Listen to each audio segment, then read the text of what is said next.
네, 안녕하세요. 수능 특강 영어 독해 연습 책에 해당하는 2강 1번 문제의 강의 영상을 찍어서 업데이트 하도록 하겠습니다. 강의 듣는 순서를 간략히 안내를 해드릴게요. 그 글로 이제 작성해서 거기다 올려드리긴 할 건데, 이 강의 같은 경우는 이제 제가 제작하는 해설 강의입니다. 해설 강의.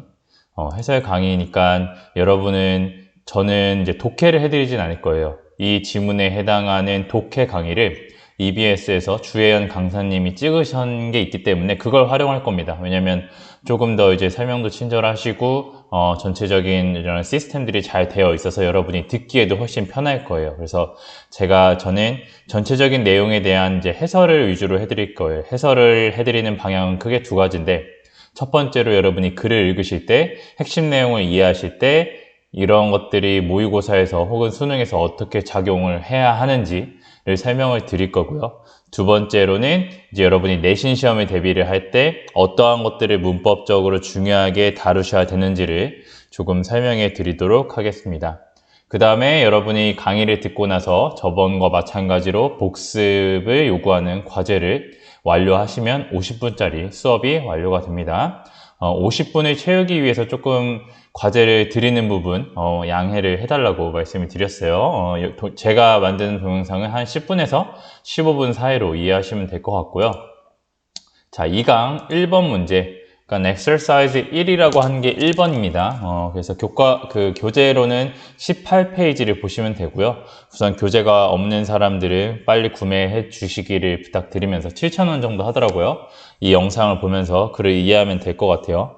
제가 저번에 오리엔테이션 찍을 때도 말씀을 드렸는데, 우선 여러분이 글을 읽을 때 가장 중요한 거는 이 글에서 키워드가 무엇인지를 찾아내는 것과, 키워드라 하면 이 글이 무엇에 관한 글이라 하는데, 이 무엇에 관한 글, 그러니까 예를 들면 중앙고등학교에 관한 글을 쓴다고 했을 때 이 글이 어떤 메시지를 전달하고자 하는지를 신호를 보내주는 단어들이 있다고 했어요. 그거를 설명을 드릴 거고요. 자, 그리고 세 번째로는 이게 한 7, 8개의 문장으로 구성이 되어 있는 걸로 알고 있는데, 이거를 하나의 문장으로 축약해서 여러분이 정리하는 연습을 꾸준히 하셔야 돼요. 이거를 꾸준히 하시면 이 전체적인 글을 빠르게 읽어 나갈 수 있는 힘이 생기고 모의고사에서 점점 등급이 높아지는 그러한 경험을 할 수 있을 거라고 생각을 합니다. 그래서 첫 번째로 키워드를 한번 찾아볼게요. 키워드 같은 경우는 딱 두 가지만 생각하시면 돼요. 일반적으로 키워드는 주어 부분에 위치를 하는 경우가 많고요. 주어 부분뿐만 아니라 여러분이 반복이 된다라고 생각을 하시면 돼요. 작년에도 계속 설명을 드렸는데 얼마나 주어 부분에 나타나고 얼마나 반복되는지 한번 체크를 해볼게요. 자, 여기 comfort zone이라는 거는 아마 여러분이 편하게 느끼는 그런 편안함을 느끼는 zone이라는 의미겠죠. 이러한 것들이 어떻게 얼마나 반복이 되는지 볼게요. 자, comfort zone이라는 것이 주어에 나왔고, 자, 여기 보시면은 your comfort zone 계속 주어에 나오고 있는 것들이 여기 보이실 거예요. 자, 그 다음에 comfort zone이 또 어디에 나오냐면 however 다음에 한 번 더 나옵니다. however 다음에 여기 한 번 더 나오고요. 또 그 다음에 여기 if you step outside your comfort zone에서 나오면 또 반복이 되고요. 전체적으로 봤을 때 벌써 한 번, 두 번, 세 번, 네 번, 문장이 7개 정도 있는데 4번 반복되는 건 엄청 많이 반복되는 거죠. 그럼 여러분이 이 글을 읽고 뭐라고 생각을 할 수 있겠어요? 이 글은 무엇에 관한 글이다? comfort zone에 관한 글이다. 그래서 여러분은 키워드를 뭐라고 정리하실 수 있냐면 comfort zone에 관한 글이구나. 그럼 이 comfort zone이라는 것이 전체적인 글을 한번 읽어 보았을 때 어떠한 것과 연관을 시키고 있냐면요.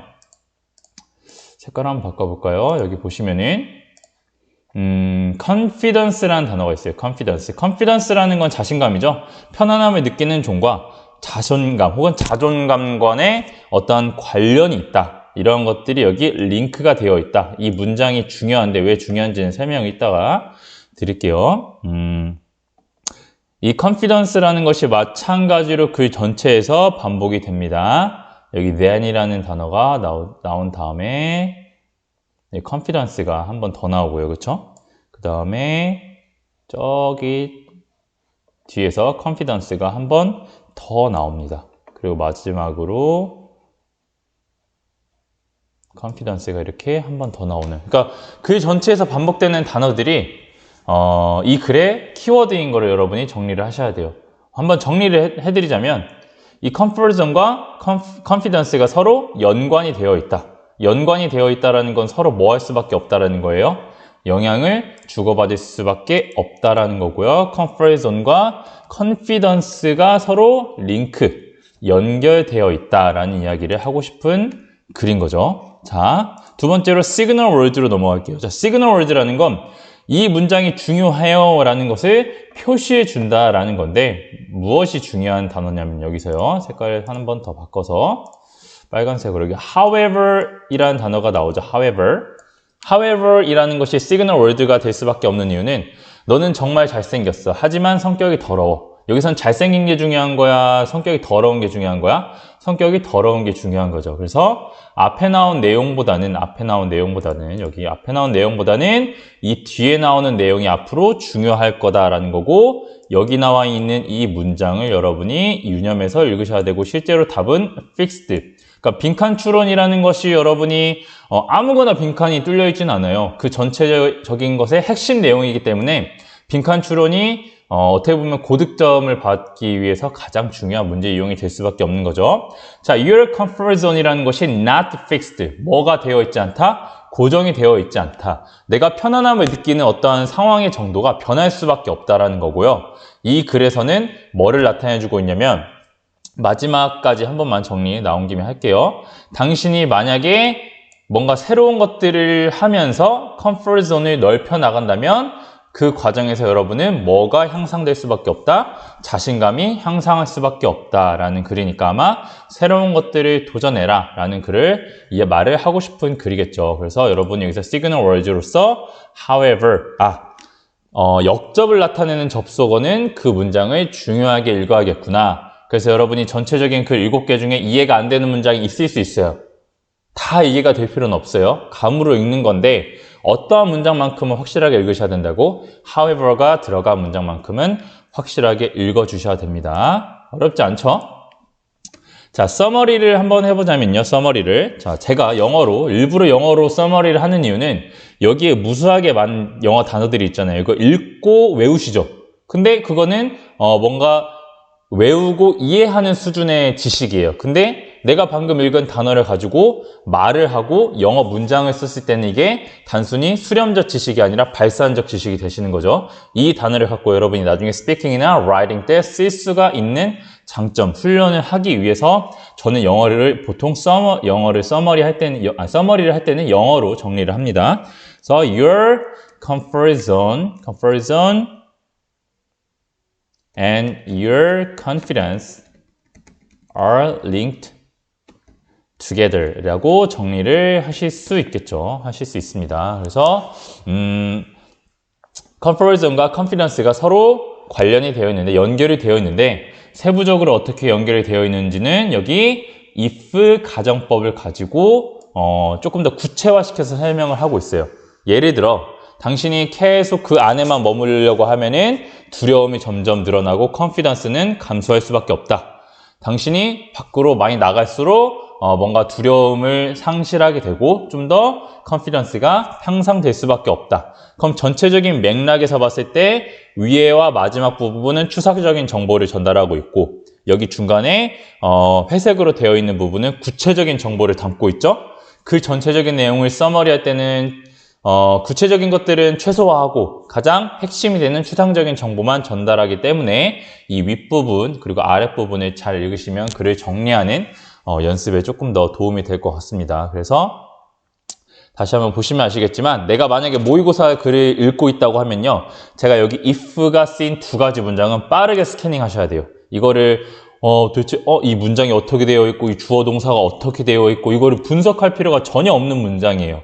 그러니까 조금 더 중요도를 낮게 가져가시고 빠르게 치고 읽어나가셔야 되는 부분인데 똑같은 속도로 이 문장을 읽고 있으면 시간이 부족하게 되고 정답률도 낮아질 수밖에 없어요. 왜냐하면 여기에서 보기 같은 것들을 찾을 때 페이크를 많이 주시거든요. 그러니까 그런 부분들을 항상 열심히 하고 오래 읽고 꼼꼼히 생각한다고 해서 항상 효과적인 것은 아닙니다. 그래서 이런 요령들을 빠르게 공부하는 연습할 수 있는 수능 전까지 그런 훈련을 많이 하실 수 있기를 바랍니다. 한 10분 정도 강의를 찍은 것 같은데 어렵지 않죠? 첫 번째 단락 같은 경우는 좀 짧아가지고 설명해 드릴 게 많이 없었는데 앞으로 조금 어려운 문장들을 읽으면서 차차 설명을 드리도록 하겠습니다. 자, 그 다음에 문법 포인트로 넘어가도록 할게요. 자, 여기 문법 포인트는 간단하게, 막 모든 걸 알려줄 수는 없고요. 여러분이, 내신을 준비할 때 이러한 문법 포인트가 중요하다.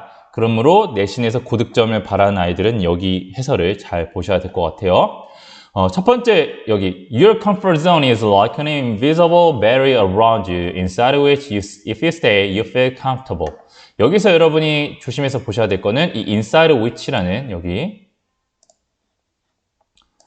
inside which에 있는 이 부분을 잘 보시면 됩니다. 제가 전치사 플러스 관계대명사로 정리를 해놨는데 관계대명사는 워낙 시험에서 많이 냈기 때문에 여러분이 그렇게 어렵다고 생각을 할 것 같지는 않아요.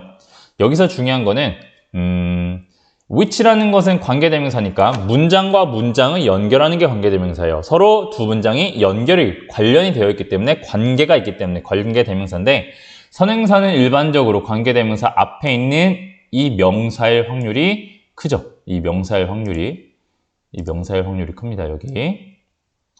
선행사가 뭐야? 라고 물어봤을 때 barrier요. 이렇게 대답하는 것보단 an invisible barrier around라는 명사 전체를 읽어주는 게 조금 더 정확한 설명입니다. 자, 그래서 목적격 관계대명사예요. 목적격 관계대명사. 자, 목적격 관계대명사가 우리가 영어 문장에서 목적어는 두 가지를 보통 이야기하는데요.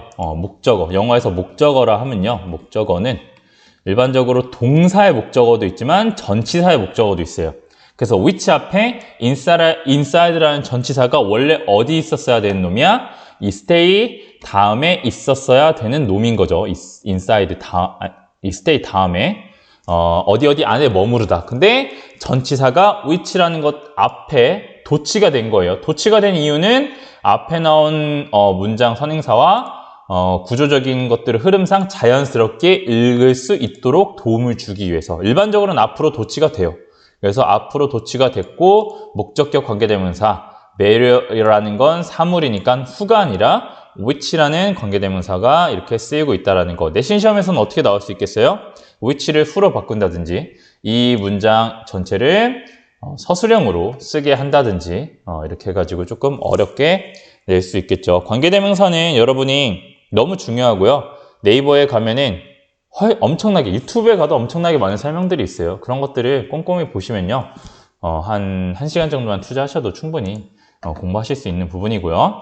자, 분사구문 능동 두 번째 문법 포인트로 갑니다. 자, 분사구문 능동이다. 굉장히 중요한 수능에서 제일 많이 나오는 문법 문제입니다. 여기서는 feeling이라는 단어가 핵심이 되는 단어인데 우리가 분사구문 하면은 영어에는 없어요. 분사구문이란 말이 우리나라 사람들이 지어낸 거야. 분사라고 하면 영어에서 분사.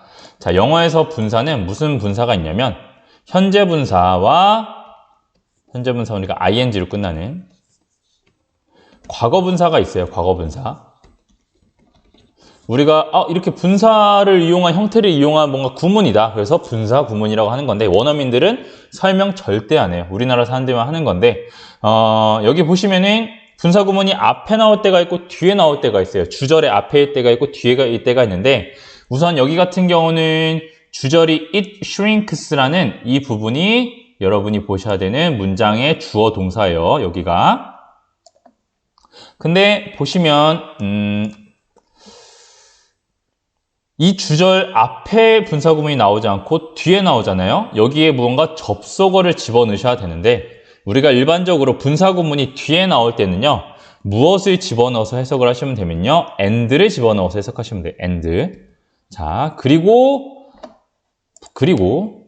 주어가 생략이 됐다라는 의미죠. 여기서 주어는 it이라는 것이니까 it. 여기서 문장 전체에서 it이 가리키는 건요. comfort zone입니다. comfort zone. 자, comfort zone이 fill, 채웁니다. 채운다라는 거죠. 너를 무엇으로 채운다고? 두려움으로 채운다고. 만약에 당신이 뭐하면 계속 comfort zone, 집에만 처박혀 있으면, 집에만 머물러 있으면 두려움이, 세상에 대한 두려움이 계속해서 쌓이는 거겠죠? 자, 그래서 comfort zone이 당신을 채웁니다. 여기서는 능동적 의미예요? 수동적 의미예요? 능동적 의미이기 때문에 우리가 방금 쓰고 있는 현재 분사 형태인 ing를 쓰고 있는 거고요. 만약에 comfort zone이 채워진다라는 수동적 의미라고 했을 때는 failing이 아니라 failed라는 수동적인 형태로 쓰이겠죠. 이러한 부분들이 내신 시험에서 많이 나오고 수능에서도 많이 나오는 굉장히 중요한 포인트입니다. 굉장히 중요한. 상대적으로 여러분이 여기는 더 중요하게 보셔야 되는 부분인 것 같아요.